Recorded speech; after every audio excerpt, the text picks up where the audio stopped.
Hey everyone, the new Disney Plus Marvel series Ironheart has just released its first three episodes.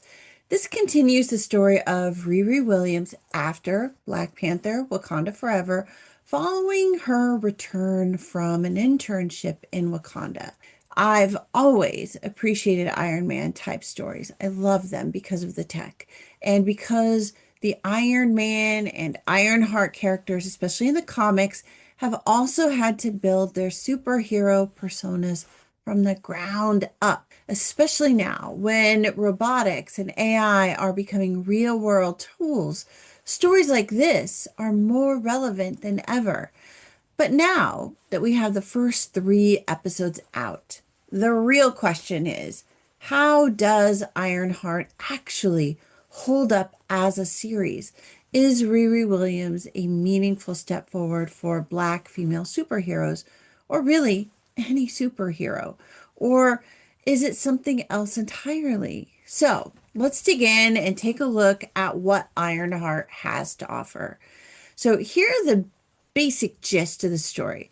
Riri Williams has been at MIT now for about 5 years. She's a genius with Tony Stark level brilliance, but without his funding.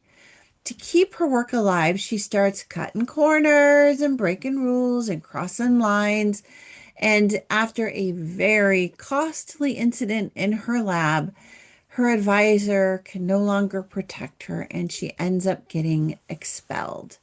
She takes her suit and heads home, but crash lands in Chicago when her AI fails. That's where the story really starts. Reconnecting with her family is especially hard for her. And a lot of that's due to the gang shooting that took place that killed her best friend Natalie and her stepfather. So desperate for money, Riri kind of turns to the dark web. She ends up tracking down some of the parts from her suit that broke off when she crash landed. And that kind of connects her with this tech collector named Joe, with whom she ends up forming this kind of uneasy partnership slash friendship with.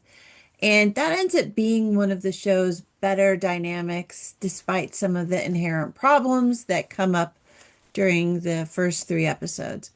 But then Riri also ends up joining this high-tech gang of criminals, and she's literally fully aware of the criminal nature of this group, but she does it anyway. She makes conscious choices. She's fully aware of her actions and what she's doing, and she does it for money. And that contradiction becomes a real problem in the series where she wants to be a hero, but here she is being a criminal. There are some things here that I genuinely did like the introduction of the NATALIE AI. And after the MIT built AI times out, Riri has to make a new one. So what she ends up doing is she creates this thing that she puts on her head and she does a neural scan of her brain in order to kind of supercharge her creation of an AI by using her own brain. And in that process, it kind of pulls her friend Natalie out of her brain and uses her as the basis for the AI that it creates. In that moment, this AI is kind of fully born, it's fully baked.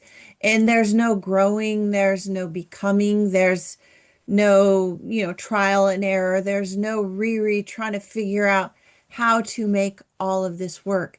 And that's one of the things that an Iron Man story, especially an origin story, is supposed to do. And I know this is an Iron Heart series, but it comes from the same place. We should be seeing Riri trying and failing. We should be seeing her restart this and getting frustrated because maybe it doesn't work as easily at home as it did when she was at MIT with all of those resources. It just makes it look like the creation of the NATALIE AI is more magic than science. It just makes her look like this magic being that appears like a genie out of a bottle. And even NATALIE AI says the same kind of thing in the series, which is kind of ironic. None of it is explained. None of it is really kind of put into a conceptual framework that's easy for people to see how Riri came up with this. Instead, Natalie AI just kind of appears as holograms in different ways, from like a projector in one case, or just magically appearing in Riri's bedroom in another case. It would have all been better had there been some kind of neural link or connection to Riri's brain because of how the scan was done that could explain why NATALIE AI was viewable pretty much anywhere. But if that was the case, she wouldn't have needed a pendant in order. You see where I'm going here. There's so much explaining that needs to be done in order to make this AI make sense. It just isn't well constructed within the story. It's almost as if someone who didn't really understand AI put together the storyline for the AI and thought that they could just do some hand waving and the audience would be, hey, that's okay. We get it. We don't care. But the thing is, from this point forward in society, our society is very tech savvy, and more people than not understand at least the basics of AI and at least the basics of robotics because that's now part of our everyday life. And so storytelling can't just shortcut this area any longer. You have to dig into it a little, and it has to be reasonable, and it has to be somewhat explainable, even if you're asking us to take some creative leaps with you. And Ironheart just doesn't pull that off. And then there's the problem with the suit. Riri builds the entire suit again. So she uses some of her parts that she already has, but she has to supplement with other parts and she has to repair parts.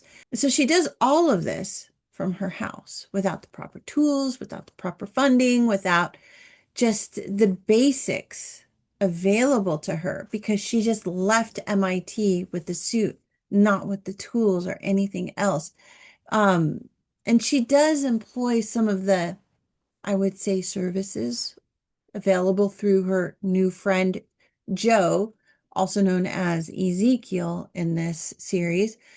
But it's still not quite enough, if you ask me. I think that there's just not enough there for her to be able to rebuild the suit because if it's that easy to do from her house, basically, or from this little makeshift lab, then she should have been able to do all of that at MIT without the financial struggles that she was facing.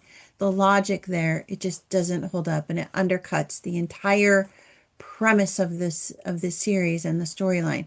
I really did like parts of Riri's character. However, the version of her that we get is a bit disappointing. She's this rule breaker who refuses to see herself as a budding criminal even as she's going deeper and deeper into criminal activity. It just feels wrong given how her character is supposed to be a hero and wants to be a hero. She wants to be iconic.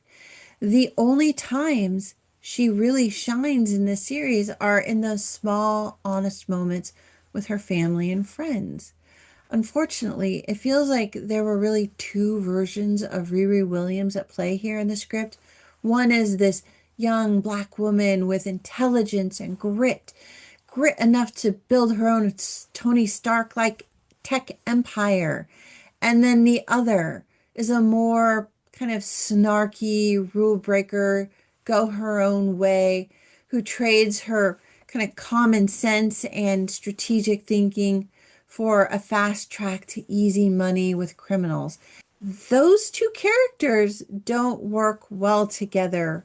And it feels like they're trying to fuse these two Riri characters into a single character. And it feels like they did it real time as the series was being put into production. So there was no oversight in the script development to make sure that what they were doing with her character kept her cleanly in that superhero role. That's probably one of the biggest criticisms I have for this film is they're making a young, dynamic superhero. That is not a hero. She's a criminal. And it just goes back to so many mistakes that Disney's been making and producing these series over the last few years where heroes and criminals are kind of on not just on the same spectrum, but they're squished into the same part of the spectrum, and it's all real muddy and it doesn't make good sense. Worse, she makes this uninformed claim about Tony Stark that just sits wrong. It just sits wrong. And basically what she says is that Tony Stark only built his Iron Man suit because he was rich, because he had billions of dollars behind him. And I don't believe this at all. This isn't anything that a Riri Williams character would say in this world, because that is just a huge mistake. It's a huge mistake, which tells me that this choice was actually something that the director did in order to create some tension between Tony's privilege and Riri's financial struggles. We know that Tony built his first suit while he was imprisoned by terrorists. He didn't have billions of dollars behind him when he made it. He made it using scraps that he smuggled into his makeshift workshop under the guise of building a missile for his captors.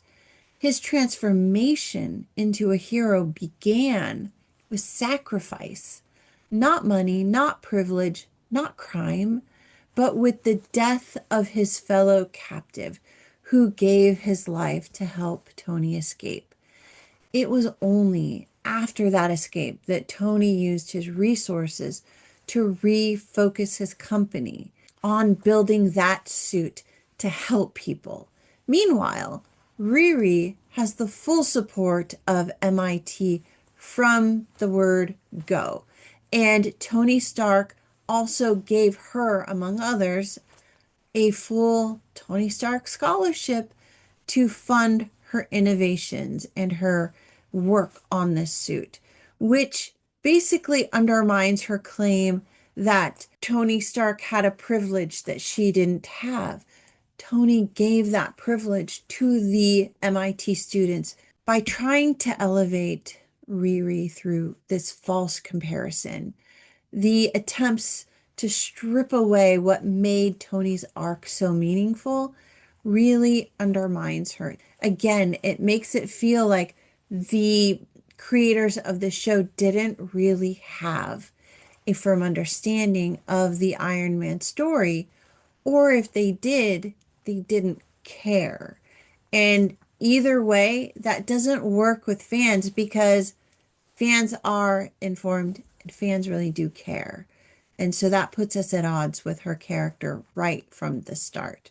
Riri's funding problem is also another big issue, again, because of the scholarship.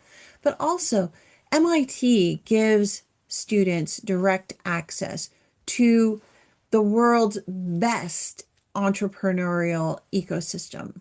The idea that if you're poor or if you're Black, the only way forward is through criminal activity, it's just flat out lazy storytelling. Riri should have had dozens of other pathways available to her. MIT students like her get courted by the biggest names in tech. She should have had professors, alumni, labs, incubators, and even angel investors practically throwing money at her to start a company. She could have built a real robotics lab on her own terms. Instead, the series chose to lean into the theme of desperate genius turns to crime. They could have leaned this series into a whole nother angle of a young Riri Williams starting her own company, doing her own robotics, creating this suit in her own lab, and trying to figure out a way through being a businesswoman and being this robotics genius She could have still gone up against the villain in the series and found that connection. She could have still gone back to Chicago to start her company there. And what a difference that would have been for the Riri Williams character that we got, to have this strong, thoughtful, vital woman creating a robotics tech company and doing it in a way that empowers her to be a hero. And we didn't get that. We didn't get that at all. So, do I recommend Ironheart?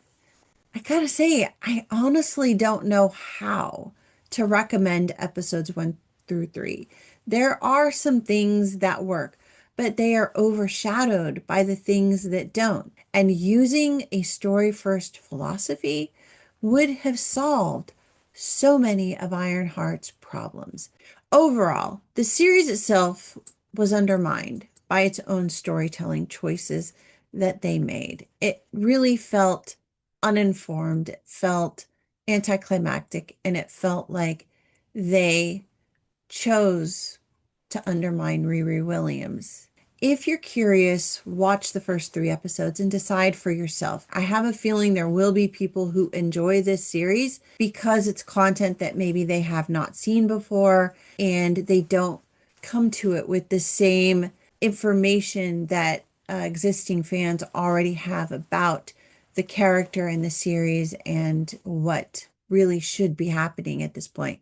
But even if the next set of episodes repairs her character, the series really can't undo the foundational flaws that they have built into this story. I don't know how they recover from it. I think the reason I'm so frustrated here is because I wanted Ironheart to succeed. I really did. I liked the idea of Riri at MIT. I liked the idea of her building something revolutionary or iconic and memorable.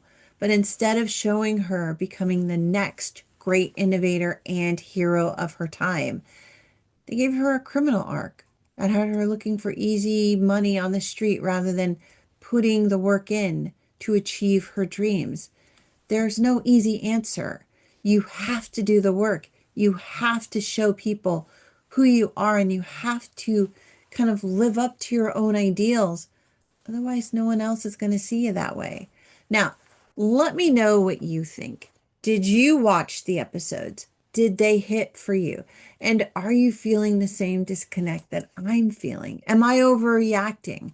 Drop a comment below. I really do want to hear your thoughts on this because, again, I think that there will be a lot of different perspectives out there. And I'm not going to say anyone's perspective is crappy or trashy or incorrect. I think that with a show like this, I think it's important to hear everybody's perspectives because I have this great hope that Disney and Marvel will actually listen to reasoned reviews and reasoned comments. So please do drop something in the comments and tell me how you feel from a really practical, insightful way without just trashing the show. Tell me what's wrong with it. Tell me what doesn't work for you. And if you've made it this far, and I apologize for the very long review, you guys, but if you've made it this far, please do give this review a thumbs up and subscribe for more, and share this video with anyone you think might be trying to figure out if Ironheart is really worth their time. Thanks again for watching. I'll see y'all again soon. In the meantime, happy viewing. All right, see you down in the comments. Bye, everybody.